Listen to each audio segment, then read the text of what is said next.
വർഷങ്ങളായി അന്താരാഷ്ട്ര കമ്പനികളിൽ ജോലി ചെയ്തതിന്റെ പരിചയസമ്പത്തുമായി കണ്ണൂരിലെ തെരഞ്ഞെടുപ്പ് ഗോതയിൽ ഒരു സ്ഥാനാർത്ഥിയുണ്ട്. കണ്ണൂർ കോർപ്പറേഷനിലെ പയ്യാമ്പലം വാർഡിലെ NDA സ്ഥാനാർത്ഥി അപർണ പുരുഷോത്തമനാണ് അന്താരാഷ്ട്ര കമ്പനിയിലെ ജോലി ഉപേക്ഷിച്ച തെരഞ്ഞെടുപ്പിനിറങ്ങിയിരിക്കുന്നത്. കടുത്ത മത്സരം നടക്കുന്ന പയ്യാമ്പലത്ത് വികസനം പറഞ്ഞുകൊണ്ട് തന്നെയാണ് അപർണ വോട്ട് തേടുന്നത്.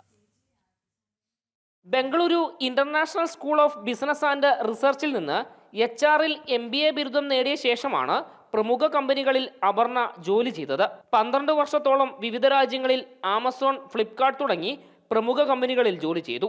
ഒടുവിൽ വലിയ ശമ്പളം കിട്ടുന്ന ജോലി ഉപേക്ഷിച്ച് തെരഞ്ഞെടുപ്പ് ഗോതയിലേക്ക്. വികസനങ്ങൾ സ്വന്തം നാട്ടിലെ ജനങ്ങളിലേക്ക് എത്തുന്നില്ല എന്ന തിരിച്ചറിവിന്റെ പശ്ചാത്തലത്തിലാണ് മത്സരിക്കാൻ ഇറങ്ങിയത്. ചുരുക്കി പറഞ്ഞാൽ പണ്ട് മുതലേ സോഷ്യൽ വർക്ക് ഉണ്ടായിരുന്നു.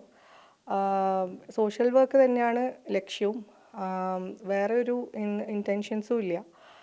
അപ്പോൾ പണ്ട് പുറത്ത് തന്നെയായിരുന്നു. അപ്പം പല രാജ്യങ്ങളിൽ പോകുമ്പം എന്തുകൊണ്ട് നമ്മളെ നാട്ടിൽ ഇങ്ങനൊരു ഫെസിലിറ്റീസ് ഒന്നും ഇല്ല, എന്തുകൊണ്ട് കൊണ്ടുവരുന്നില്ല എന്നുള്ളൊരു തോട്ട് എപ്പോഴും മനസ്സിലുണ്ടായിരുന്നു. അത് പുറത്തു പോയി ഇവിടെ വരുമ്പോഴാണ് അത് ശരിക്കും നമുക്ക് ഫീൽ ചെയ്യുക.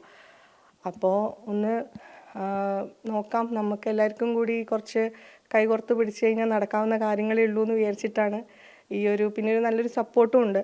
അപ്പോൾ അങ്ങനെയാണ് ഇതിലേക്ക് ഇറങ്ങിയത്. തൻ്റെ വിദ്യാഭ്യാസവും തൊഴിൽ പരിചയവും സ്വന്തം നാടിന്റെ വികസനത്തിനായി ഉപയോഗിക്കുകയാണ് അപർണയുടെ ലക്ഷ്യം. മോദി സർക്കാരിന്റെ വികസനങ്ങളാണ് BJP-യിലേക്ക് ആകർഷിച്ചത് എന്നും അപർണ പറയുന്നു. എൻ്റെ ഏറ്റവും വലിയ പ്രചോദനം എന്ന് പറയുന്നത് നരേന്ദ്രമോദിജിയാണ്.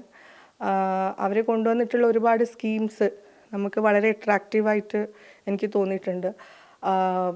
ഈവൻ സ്റ്റാർട്ടിങ് 2014 തൊട്ടിട്ട് നമ്മുടെ സ്വച്ഛ് ഭാരത് എന്ന് പറഞ്ഞ സ്കീം തൊട്ടിട്ട് ഇപ്പോൾ 2025 വരെ ഒരുപാട് സ്കീമുകളുണ്ട്. അത് പലർക്കും അറിയില്ല. അപ്പോൾ അതൊന്നും എന്തുകൊണ്ട് ഇവിടെ നാട്ടിൽ ഇംപ്ലിമെൻറ്റ് ചെയ്യുന്നില്ല എന്നും കൂടി എനിക്ക് ചോദ്യം എൻ്റെ മനസ്സിലുണ്ട്. മികച്ച ഗായിക കൂടിയായ അപർണ കോർപ്പറേഷൻ തെരഞ്ഞെടുപ്പിൽ ഒരു കൈ നോക്കാനിറങ്ങുമ്പോൾ ഉറച്ച പിന്തുണയുമായി കുടുംബം ഒപ്പമുണ്ട്. ജനം, കണ്ണൂർ.